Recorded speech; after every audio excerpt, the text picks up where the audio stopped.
அனைவருக்கும் வணக்கம். இன்றைய காணொளியில் யோகங்களை பற்றி பார்க்க உள்ளோம். யோகங்களில் நூற்றுக்கணக்கு தாண்டி ஆயிரக்கணக்கான யோகங்கள் வரையறுக்கப்பட்டுள்ளன. கிரகங்கள் கிரகங்களோடு சேர்வதும், கிரகங்கள் பாவங்களோடு சேர்வதும், ராசிகளோடு கிரகங்கள் சேர்வதும் பொறுத்து யோகங்கள் ஏற்படுகின்றன. கஜகேசரி யோகம், குருச்சந்திர யோகம், குருமங்கள யோகம், பிருகுமங்கள யோகம், சிவராஜ யோகம், கேளக யோகம், கோடீஸ்வர யோகம், சசயோகம், இப்படி எண்ணற்ற யோகங்கள் இன்றும் பார்க்கப்பட்டு வருகின்றது. இதில் குறிப்பாக பஞ்சமகா புருஷ யோகம் என்று முக்கியத்துவம் கொடுத்து பார்க்கப்பட்டு வருகிறது. இந்த யோகம் அவசியம் ஆராய்ச்சி பண்ணி பலன் சொல்லுவதில் மிகுந்த நல்ல பலன்களை தர காரணம் அமையும். பஞ்சமகா புருஷ யோகம் என்பது குஜாதி ஐவரை அடக்கியதாகும்.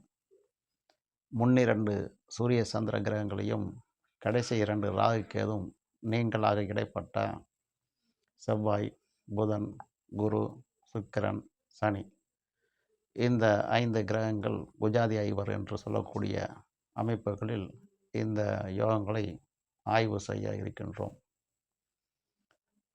இந்த கிரகங்கள் எதுவாக இருந்தாலும் சரி, ஒருவருடைய ஜாதகத்தில் அவர்களுடைய ஜனன லக்னத்திற்கு கேந்திரங்கள் என்று சொல்லக்கூடிய 1ஆம் வீடு, 4ஆம் வீடு, 7ஆம் வீடு, 10ஆம் வீடு, இந்த வீடுகளில் இவர்கள் நிற்க வேண்டும்.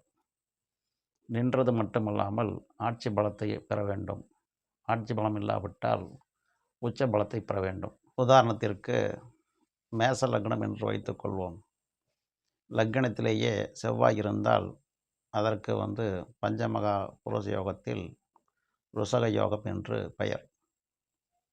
லக்னத்திலே லக்னாதிபதி செவ்வாய் ஆட்சியாக இருக்க வேண்டும்.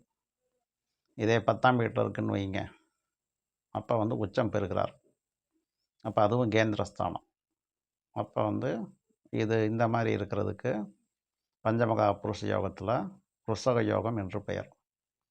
இதே மகர லக்னமாக இருந்து லக்னத்திலேயே செவ்வாய் உச்சமாக இருந்தாலும், அதே மகர லக்னமாகி 4ஆம் வீட்டில் செவ்வாய் ஆட்சி பலம் பெற்றிருந்தாலும், இதுவும் அதே மாதிரி அதனுடைய பெயர் பஞ்சமகா புருஷ யோகத்தில் ருஷக யோகம்ங்கிற பலத்தை அடைவார்.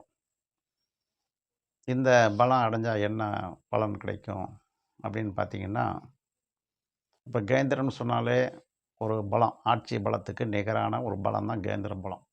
அப்போ 1ஆம் வீடு கேந்திரம்ங்கிறதோ, 4ஆம் வீடு, 7ஆம் வீடு, 10ஆம் வீடு, இதெல்லாம் பார்த்திங்கன்னா ஜாதகரையும் அவருடைய 4ஆம் வீடு சொத்து சுகம், சுகஸ்தானம்னு பேர், கல்வி, தாய், வண்டி, வாகனம், அவர் வாழ்வதற்கான அத்தனை வாழ்வியல் ஆதாரங்களையும் பெருமையாக கொடுக்கக்கூடிய இடம் 4ஆம் வீடு. அதே போல் 7ஆம் வீடுன்னு பார்த்திங்கன்னா தொழிற்ஸ்தானம், வெளிநாட்டு பயணம், தொடர்பு கொள்ளக்கூடிய அனைத்து விஷயங்களும், வாழ்க்கை துணைவர், இப்படி எல்லா விஷயங்களையும் முக்கியத்துவம் கொடுக்கக்கூடிய ஒரு கேந்திரம். 10ஆம் வீடுங்கிறது ஜீவனஸ்தானம், தொழில், உத்தியோகம், வாழ்க்கையில் பிழைக்கிறதுக்கு வேண்டிய அத்தனை அம்சங்கள் அடங்கினது. அதாவது 4ஆம் வீட்டுக்கு எதிர்ஸ்தானம் 10, 1ஆம் வீட்டுக்கு எதிர்ஸ்தானம் 7, அல்லது 7க்கு எதிர்ஸ்தானம் 1, 10க்கு எதிர்ஸ்தானம் 4. அப்போ 2 பாயிண்ட்டும் 4 பிரிவாக பிரியுது. அப்போ இந்த பலங்களை கொடுக்கக்கூடிய இடமே இந்த இடம். அப்போ இந்த கேந்திரன்னு சொல்லும்போதே அது ஒரு பலமான இடம், சக்தி வாய்ந்த இடம் அப்படின்னு சொல்லக்கூடியது. அதுக்கப்புறம் அந்த வீட்டதிபதி அதிலே இருக்கிறது இன்னொரு பலம். ஒரு ஆட்சி பலத்துக்கு நிகரான கேந்திரம்னு சொல்லக்கூடிய இடத்துல கிரக பலம் கூடுது.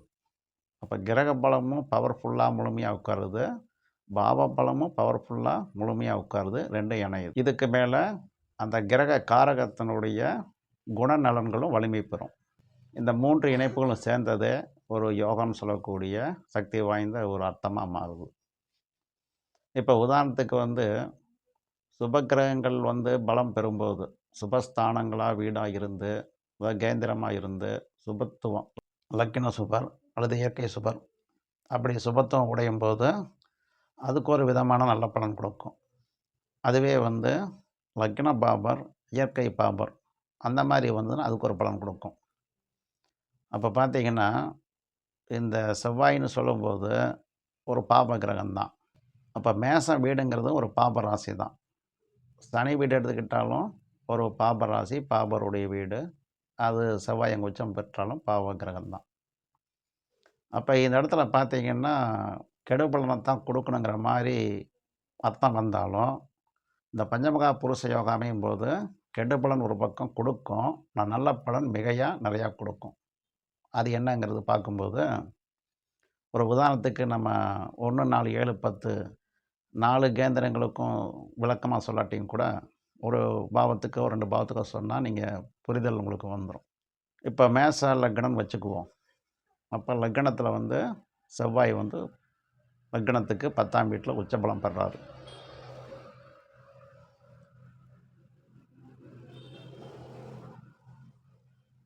அப்போ பார்த்தீங்கன்னா லக்னாதிபதி ஜாதகரே அந்த லக்னாதிபதியாக குறிக்கப்படுறாரு. அவர் 10ஆம் வீட்டில் பலம் பெறாரு. அப்போ பார்த்தீங்கன்னா ஜாதகர் வந்து அளவற்ற தைரியம் உடையவராகவும், எதையும் சாதிக்கக்கூடியவராகவும், சுறுசுறுப்பு மிக்கவராகவும், அதே சமயத்தில் வேகமான செயல்பாடுகள் உள்ளவராகவும், அஞ்சா நஞ்சனாகவும் இருக்கக்கூடிய சுபாவத்தை லக்னாதிபதிங்கிற அளவில் கொடுக்குது. சரலக்னங்கும்போது அதிவேகத்தையும் கொடுக்கும், அதிக கோபத்தையும் கொடுக்கும், அதிக லட்சியத்தையும் கொடுக்கும், வெறித்தனமான இதையும் கொடுக்கும். ஒரு ஈடுபாடு, அஞ்சா நஞ்சன், லட்சியவாதி, இப்படி கோபம், பிடிவாதம் எல்லாத்தையுமே கொடுக்கக்கூடியது சரலக்னமாக வருது. மேசம் செவ்வாய் வீடாக வர்றதுனால, லக்னத்தை ஓனராக வர்றதுனால அந்த குணம் அதில் வந்துடுது. 10ஆம் வீடுங்கிறது காரியஸ்தானம், தொழில் உத்தியோகஸ்தானம். அந்த இடத்துல போய் இவர் உட்காரும்போது 10ஆம் பாவங்கிறது ஒரு கேந்திரம். அப்போ தசம கேந்திரம்னு சொல்லும்போது அதுவே ஒரு பெரிய பலம் பெற்றதில், இந்த பலம் பெற்ற கிரகம் உட்காரும்போது பாவ பலமும் கிரக பலமும் சேரும்போது அவருடைய தொழில் ஆளுமை உடையதாக இருக்கும். அப்போ வந்து இராணுவம், போலீஸு, சட்டம் சார்ந்தது, ஒரு ஆளுமை பவருடைய அரசில் இருக்கக்கூடியது, அதிகாரமாக இருக்கக்கூடியது, அல்லது பெரிய நிர்வாகத்துக்கு ஒரு இயங்குறது, இந்த மாதிரி தன்மையில் இருப்பாங்க. ஆக பார்த்தீங்கன்னா அவருடைய செயல்கள் பூரா ரொம்ப சாதனை புரியக்கூடிய செயல்களாக இருக்கும். அப்போ இந்த மாதிரி அந்த பலத்தை பெறக்கூடிய வாய்ப்பு. மற்ற யோக கிரகங்கள் ஓரளவுக்கு சப்போர்ட் பண்ணியிருந்தா இவங்களே வந்து ஒரு எம்எல்ஏ, எம்பி ஆகிறது, மினிஸ்டர் ஆகிறது, முதல் மந்திரி ஆகிறது, பிரதமர் ஆகிறது, ஜனாதிபதி ஆகிறது, இந்த மாதிரி உலக புகழ் பெறக்கூடிய அளவுக்கு சரித்திரத்தில் நிலச்சி நிற்கிற அளவுக்கு அவங்களுடைய இந்த ஒரு கிரகமே வேலை செஞ்சிடும். அந்த திசை வந்தாலும், அது சம்மந்தப்பட்ட ஒரு திசை, தொடர்புடைய திசை வந்தாலும் இந்த தகுதியை கொடுத்துரும். இதில் வந்து மற்ற இதர அமைப்பு கொஞ்சம் பார்க்க வேண்டியது இருக்கும். 5ஆம் வீடு, லக்னம் பலம், இந்த 9ஆம் வீடு, இதெல்லாம் கொஞ்சம் பார்க்க வேண்டியது இருக்கும். என்றாலும் இந்த 10ஆம் வீட்டு பலமும் லக்னத்துடைய பலத்தையும் வச்சு அவர் நிச்சயமாக ஒரு பவர்ஃபுல்லான மனிதனாக, சாதனை மனிதனாக இருப்பார். அப்போ அந்த எந்த வகையிலும் கேட்டிங்கன்னா, வீர தீர செயல், லட்சியவாதி, செய்யக்கூடிய உத்தியோகம், ஆளுமை பவர், பதவி, தகுதி, இந்த விஷயத்தில் மட்டும் புகழ் பெற்றவராகவும் அதிகாரத்தன்மையில் பெற்றவராகவும் வருவார். மற்ற விஷயங்கள் கொஞ்சம் அடிபடும். இதே வந்து லக்னம் மகர லக்னம்னு வச்சுக்குவோம். அப்போ லக்னாதிபதி செவ்வாயாக வரப்போகிறதில்ல, சனியாக தான் வர்றாரு. ஆனால் 4ஆம் வீட்டில் செவ்வாய் இருக்கும்போது என்ன ஆகுது? கேந்திரத்தில் செவ்வாய் உட்கார்றாரு. இங்கே கணக்கு என்ன? 1, 4, 7, 10ஆம் வீடாக இருக்கணும். அங்கே வந்து செவ்வாய் ஆட்சியோ உச்சமாக இருக்கணும். அப்படி இருந்தால் ருசக யோகங்கிறது பஞ்சமகா புருஷ யோகத்தில் ஒரு அந்தஸ்து பெறுகிறார்னு அர்த்தம். அப்போ 4ஆம் வீட்டில் பண்ணும்போது பார்த்தீங்கன்னா அது கெடுதலாக வந்துடும். பஞ்சமகா புருஷ யோகத்தில் யோகத்தை வாங்குறாரு, அது நல்லதுன்னு கொடுக்குறோம். யாருக்கு நல்லது? ஜாதகருக்கு நல்லது, ஜாதகருடைய தாய்க்கு கெடுதல், அப்படி வந்துடும். அப்போ ஜாதகருக்கு என்ன நல்லதுன்னா, உடன்பிறப்புகளோட ஒன்றி போகிறது, அல்லது அதிக பாசம், அதிக பற்று அப்படிங்கிறது ஏற்படும். சில நேரங்களில் அதிக பிரிவினையும் கொடுக்கும், அப்புறம் பற்றாகும். அடுத்து வந்து பெரிய இடமா வாங்கணும், பெரிய வாகனமாக வாங்கணும், பெரிய சொத்து அமைக்கணும்னு சொல்லி ஒரு லட்சிய வெறி இருந்துக்கிட்டே இருக்கும். பிடிவாத குணம் இருக்கும். பொருள் சேர்த்தணும், பணம் சேர்த்தணும், மதிப்பு மரியாதையாக இருக்கணும், சுகமாக வாழணும்னு சொல்லி அது ஒரு பெரிய கொள்கையாக, நோக்கமாக, பிடிவாதமாக இருக்கும். அதே போல் கொஞ்சம் கொஞ்சமாக அடைஞ்சிருவாங்க. இது லக்னத்தார் ஜாதகரே அடையக்கூடிய பலன். இங்கே பாதகாதிபதி 4 அப்படிங்கிறதெல்லாம் நம்ம எடுத்துக்க வேண்டியதில்லை. ஒரு ரூல் வந்து பஞ்சமகா புருஷ யோகத்தில், ருசக யோகங்கிறதுல செவ்வாய் 4 ஆட்சியாக இருந்தால் இது எடுத்துக்கணும் அப்படிங்கிறதே கணக்கு. அப்போ 4ஆம் வீட்டில் இருக்கிறதுனால அது கெடுதல். அப்போ தாய் ஸ்தானத்தில் வந்து அது வலிமை பெறுது. அப்போ தாய் வந்து பிடிவாதக்காரியாகவும், சண்டைக்காரியாகவும், வம்புக்காரியாகவும், கோபக்காரியாகவும், ஒரு அடாவடி, ரவுடி, ஆணவக்காரியாகவும் இந்த மாதிரி வர்றதுனால, இது மாதிரி அணுகுமுறை, சூழ்நிலைகள் அல்லது அவங்களுடைய இயக்கங்கள் அந்த மாதிரி அமைஞ்சிரும். அதை வச்சு இந்த ஜாதகருக்கு அந்த வகையில் துன்பம் ஏற்படும். பஞ்சமகா புருஷ யோகத்தில் ருஷயோகம் வந்தால் நல்லதுங்கிறது பாயிண்ட்டு. ஆனால் இந்த பலன் வேலை செய்யும். அப்போ தாயினால் தொந்தரவு வரும். தாய்க்கு எல்லா வகையான சிரமத்தையும் கொடுக்கும். ஆனால் அப்போ என்னதான் நல்ல பலன் ருஷயோகம் பஞ்சமகா புருஷ யோகத்தில் இருக்குதுன்னு பார்த்தா, அதுதான் பெரிய அளவில் வீடு, பெரிய அளவில் சொத்து, பெரிய அளவில் பூமி, பெரிய அளவில் கட்டடம், பெரிய அளவில் வாகனம், ஜாதிசனம் நிறையா வேணும், நகை நட்டு வேணும், பொருள் வேணும், சொத்து சுகம் வேணும் அப்படின்னு சொல்லி வெறியாக இருந்து அதை அடையிறாங்கல்ல, அது ப்ளஸ் பாயிண்ட்டு. இன்னொன்று மைனஸ் பாயிண்ட். இப்படி கொடுக்கும்.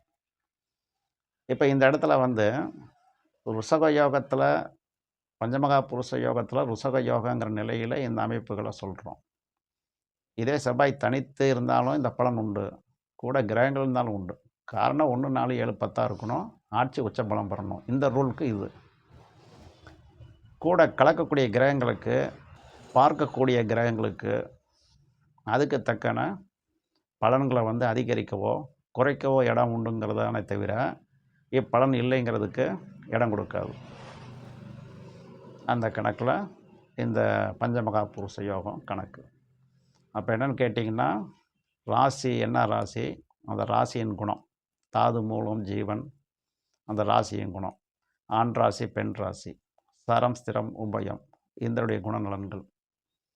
அதுக்கப்புறம் வந்து அங்கே நெருப்பு ராசி, அக்னி, பூமி, வாயு தத்துவம், இந்த அடிப்படை.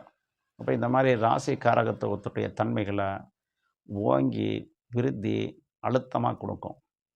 பாவக்காரகத்துவத்தினுடைய பலன்களை ஓங்கி அழுத்தமாக நிறையா கொடுக்கும். இந்த கிரகத்தினுடைய காரகத்துவத்தையும் ஓங்கி அழுத்தமாக நிறைவாக கொடுக்கும். இந்த 3 சேர்ந்தால் எவ்வளோ வலிமையுடையதுங்கிறது கணக்கு போட்டுக்குங்க. அந்த அடிப்படையில் தான் பஞ்சமகா புருஷ யோகம் அமையும். அப்போ பஞ்சமகா புருஷ யோகத்தில் ஃபஸ்ட்டு வந்து ருஷக யோகம் செவ்வாயினால் ஏற்படுவது, அடுத்து வந்து பத்ர யோகம் புதனால் ஏற்படுவது, அடுத்து வந்து அம்ச யோகம் குருனால் ஏற்படுறது, அடுத்து மாளவியா யோகம் சுக்கிரனால் ஏற்படுவது, அடுத்து சச யோகம் சனினால் ஏற்படுவது என்று உள்ளதான். இதே மாதிரி விதம் தான் இருக்கும். ஆனால் இதில் சொன்ன மாதிரி பலன் இல்லாமல் வேறுபட்டு இருக்கும். அது அடுத்த காணொளியில் பார்க்கலாம் என்று கூறி விடைபெறுகிறேன். நன்றி, வணக்கம்.